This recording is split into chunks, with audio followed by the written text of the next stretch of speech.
Hey gang, Aaron Fisher here with another episode of the Card Magic Minute. This is my chance to share with you some of the invaluable lessons my students are learning every week when they work with me during the course of my online personal training program. I've been getting a lot of emails lately, asking me about the perfect deck switch.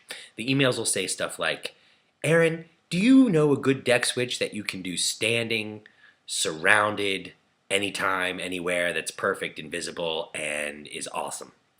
And I think it's a great question for a couple reasons. One, because it's easy to answer in a really direct fashion, and you can go and look up these methods and have a good time. But even more importantly to me, the question bespeaks a larger issue that so many of us trying to learn card magic face on a daily basis for years until we begin to change our thinking around and begin to understand how magic actually works.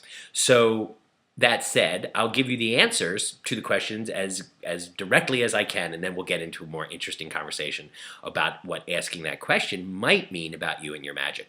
So first, I think the answers to this are pretty simple. I think you want to get the Tommy Wonder book, and you want to read his material on that, and that's such a great book for any intermediate worker or advanced worker, and you should definitely have that already or be seeking it out or finding it because you need to read the stuff in that anyway. Not a beginner's book, I will say that. And you also want to look up Juan Tamaris's material on the Double Crossing the Gaze switches from his early books as well. There, you've got the answers to the questions as cleanly and specifically as I really do know them. Go forth and do magic.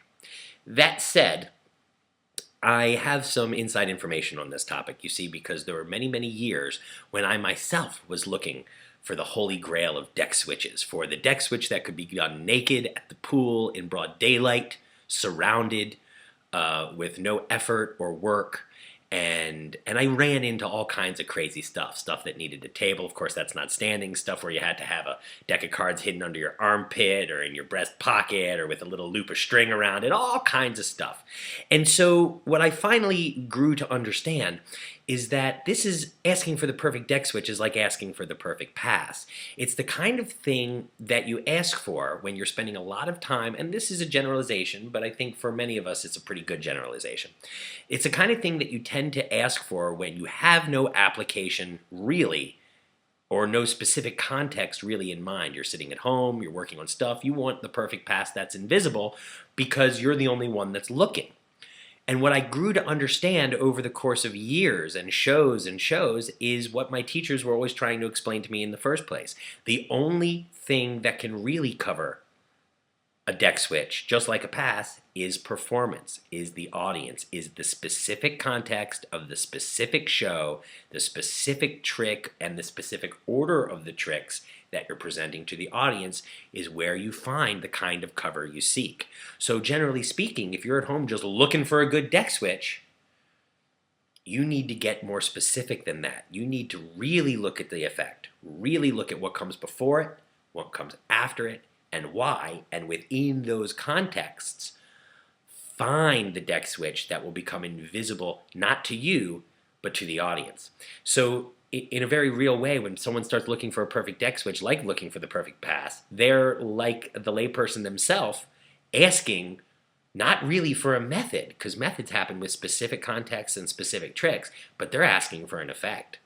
Right? I want a deck switch where I snap my fingers and the deck is changed. And that's a good sign if you're thinking that way, that you're sort of not yet fully acclimated to the magical world we live in, where the audience provides us the cover for all of these things. For me, I have tricks, which many of you may already know, tricks like Panic, tricks like Search and Destroy, tricks like my 4-card Revelation sequence from my FISM notes, that all give you the context where you can do an easy, disarming deck switch that's completely practical.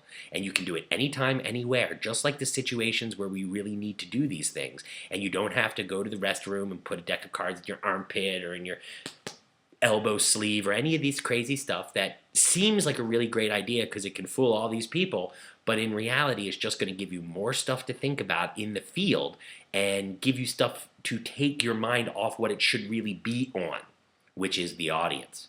And so really at the end of the day, you need methods that are designed to make your job of performing for the audience easier, not more difficult.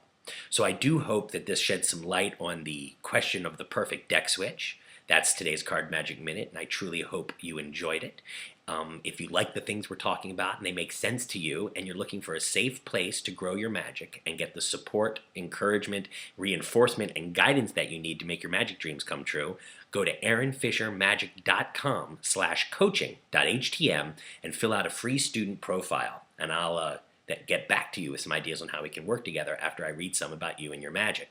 If you have any questions, comments, or ideas for upcoming episodes of the Card Magic Minute, I need them. They're what I thrive on. So please email them to me. I'm Aaron at aaronfishermagic.com. You can email me through Facebook at facebook.com/aaronfisher. Just drop me an email and I will friend you just as fast as I can. Or you can get me on Twitter at aaronfishercard. Thank you so much for watching, and I hope to see you very, very soon.